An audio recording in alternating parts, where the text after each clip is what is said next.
నమస్కారం గురుగారు. నమస్కారం. గురుగారు, నీలాచల కొండపై రాత్రి సమయంలో కొన్ని దైవిక శక్తులు గాని, కొన్ని క్షుద్ర శక్తులు గాని సంచరిస్తూ ఉంటాయని చెప్తూ ఉన్నారు. ఇది ఎంతవరకు కరెక్ట్ అంటారు? చాలా మంచి ప్రశ్న అమ్మా. హ్మ్. కామన్‌గా దైవిక శక్తులు, క్షుద్ర శక్తులు ఇవి అనేవి మనకి ప్రతి గుడికి కూడా ఉంటాయంట. ఎక్కడైనా కూడా ఇప్పుడు అమ్మవారు ఉండే అయ్యవారు ఉండే గుడిలో మూల విరాట్ హ్మ్. బయట రక్షకుడు ఉంటాడు. హ్మ్. ఎందుకని ఉంటాడు? ఒక కాలభైరవుడు కానీ హ్మ్. అక్కడ కూడా కాలభైరవుడు రక్షకుడు హ్మ్. అమ్మా. అక్కడ చాముండి రక్షణగా ఉంటుంది. హ్మ్. ఆ? హ్మ్. అదేవిధంగా నీలాచల్ పర్వతం మీద కూడా అక్కడ క్షుద్ర శక్తులు ఎందుకని ఉంటాయి అంటే మనం అక్కడ మాత్రమే నెగిటివ్ని హీలింగ్ చేసుకోగలం, ఓహో. వదిలేయగలం అక్కడ వదిలేస్తాం కాబట్టి. అమ్మ.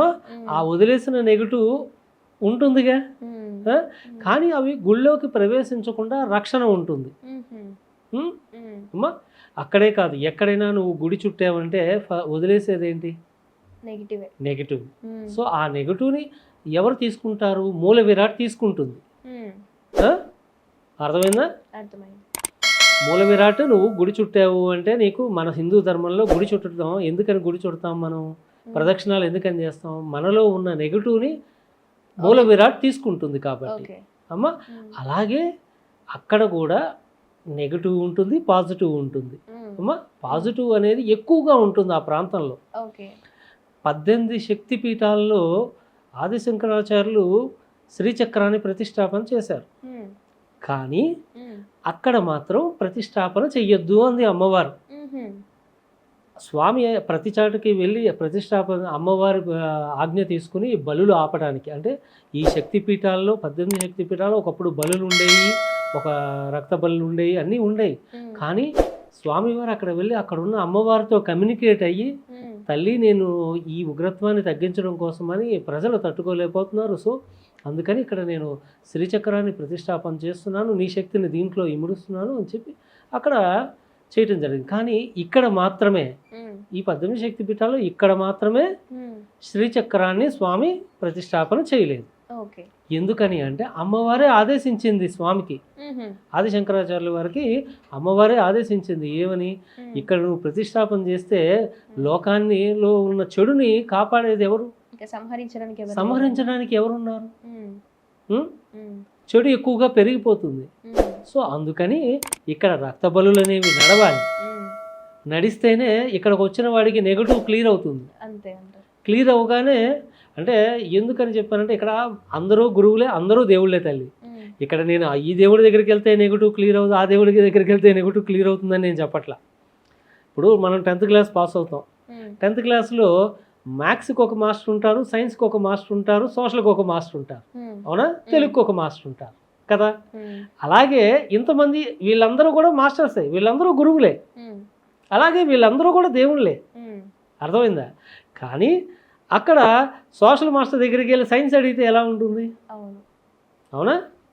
ఇది కూడా అలాగే ఎవరికి ఉండే ప్రాముఖ్యత వాళ్ళకి. ప్రాముఖ్యత, ఏ క్షేత్రానికి ఉండే ప్రాముఖ్యత ఆ క్షేత్రానికి ఉంటుంది. హ్మ్. ఇక్కడికి వెళ్తే ఇది జరగదు అనేది అయితే ఏదీ లేదు. అక్కడ ప్రత్యేకమైన విషయం ఏంటంటే ఒక మ్యాథ్స్ లాంటిది అది సబ్జెక్ట్. హ్మ్. ఓకే. అక్కడికి వెళ్తే ఎనీథింగ్ హ్మ్. మీరు ఏది అనుకున్నా అది జరుగుతుంది. అక్కడ లక్ష్మి ఉంటుంది, తంత్ర లక్ష్మి ఉంటుంది, అందరూ ఉన్నారు. హ్మ్. సరస్వతి ఉంటుంది, హ్మ్. అందరూ ఉన్నారు. మూల విరాట్ పక్కనే సరస్వతి ఉంటుంది, లక్ష్మి ఉంటుంది, తంత్ర లక్ష్మి ఉంటుంది. హ్మ్. ఎనీథింగ్ నీకు ఏదైనా సాధ్యమే అక్కడ. ఇది సాధ్యం కాదు అనటానికి ఏం లేదు. హ్మ్. అర్థమైందా? అది మనం తీసుకునే విధానాన్ని బట్టి ఉంటుంది అమ్మ. అక్కడ నెగిటివ్ ఉంటుంది, పాజిటివ్ ఉంటుంది. నెగిటివ్ని తొక్కి పెట్టి ఉంచుతుంది అక్కడ మాత్రం. ఓకే. సో ఇప్పుడు నైట్ టైంలో అటు వెళ్తే కొంచెం ఇంపాక్ట్ ఉంటుంది, డేంజర్ ఉంటుంది, వెళ్ళకూడదు అని చెప్పి అంటున్నారు. అలాగ అదంతా ఏమీ లేదు అపోహ తల్లి, అంటారా? అపోహలు మాత్రమే అక్కడ. హ్మ్. అర్థమైందా? హ్మ్. శక్తి నేను నీకు ముందుగా చెప్పినట్టుగా అమ్మ రూపం ఒక్కటే, శాంత రూపమే. హ్మ్. ఎవరన్నా నేను కొట్టడానికి వచ్చినప్పుడు భయంకరంగా కనపడుతుంది, అంత మాత్రం అమ్మ కాకుండా పోతుందా? హ్మ్. ఆ? హ్మ్. నా తల్లి నన్ను ఎవరన్నా నా మీదకి వస్తే కొట్టడానికి వస్తుందిగా, వచ్చినప్పుడు అమ్మ ఉగ్రంగానే ఉంటుంది, అంత మాత్రం నా తల్లి కాకుండా పోతుందా? ఆ ఉగ్ర రూపాన్ని చూసి నేను భయపడకూడదుగా. ఓకే. అంటే బేసిక్‌గా అమ్మని అమ్మగానే తీసుకున్న వాడికి ఏ ఇబ్బంది లేదు హ్మ్. ఎప్పుడు కూడా. అమ్మని ఎప్పుడైతే మనం ఆలోచన లేకుండా రకరకాల ఆలోచనలతో ఉంటారో హ్మ్. వారికి ఎప్పుడైనా ఇబ్బంది, అక్కడే కాదు ఎక్కడికి వెళ్ళినా ఇబ్బంది. అంతే అండి. చీకట్లో ఇంట్లో బయటికి పోయినా ఇబ్బందే వాడికి. ఉమ్. ఇంకా ఆలోచనని బట్టి ఉంటుంది. ఆలోచన అమ్మవారిని తీసుకునే మన శక్తి రూపంలోకి మనం ఆవాహన చేసుకునే రూపంలోకి తీసుకునే విధానమే ముఖ్యం. ఉమ్. అంటే కొంతమంది ఏంటంటే అక్కడ క్షుద్ర శక్తులు అవన్నీ తిరుగుతూ ఉంటాయి, రాత్రి వేళల్లో వెళ్ళకూడదు, మనకి కూడా నెగిటివ్ ఇంపాక్ట్ అనేది పడుతుంది అని చెప్పేసి నమ్ముతూ ఉన్నారు. అసలు మరి అట్లా నిజమే అంటారా? క్షుద్ర శక్తి అనేది ఎక్కడ లేదు. క్షుద్రం అంటే ఏంటి? చెడు. చెడు శక్తి అనేది ఎక్కడ లేదు. యూనివర్స్లో ఆత్మలు అనేవి ఎక్కడైనా ఉంటాయి, నెగిటివ్ పాజిటివ్. ఇక్కడ మనం కూర్చున్న మన చుట్టూ కూడా ఉంటాయి. కాకపోతే మనం చూసే కళ్ళు, చూసే విధానం, నేత్రాలకి, మన మాంస నేత్రాలకి కనపడవు. అమ్మా, మనం కొన్ని రకాల మంత్రాలని, కొన్ని రకాల తంత్రాలని చేయటం వల్ల వాటిని మనం చూడగలుగుతాం, కమ్యూనికేట్ అవ్వగలుగుతాం. అర్థమైందా? అలాంటి సాధకులమే మేమందరం కూడా. అర్థమైందా? వాటిని కమ్యూనికేట్ అయ్యి వాటిని పాజిటివ్గా కన్వర్ట్ చేసి మనకి కావాలనుకున్నది మనం సాధించుకోవచ్చు. అర్థమైందా? క్షుద్రం అనేది ఎక్కడైనా ఉంటుంది, చేసే మనిషిలో తేడా ఉంటుంది. శక్తి అనేది ఒక కత్తి లాంటిది తల్లి. ఆ కత్తితో 10 మందికి మనం కూరగాయలు తిరిగి అన్నము పెట్టచ్చు, 10 మంది పీకలు పోయొచ్చు. శక్తి అనేది రూపం అలాంటిది. నీ మనసు ఆ శక్తిని ఏ విధంగా ఉపయోగించుకుంటుందో, ఏ విధంగా ఊహించుకుంటుందో అదే నీకు కనపడుతుంది. నీ మనసు చెడైతే శక్తి కూడా చెడుగానే ప్రవర్తిస్తుంది. అంతే అండి. అది అమ్మ రూపం అయితే ఒకటే, ఎప్పుడూ శాంతమే.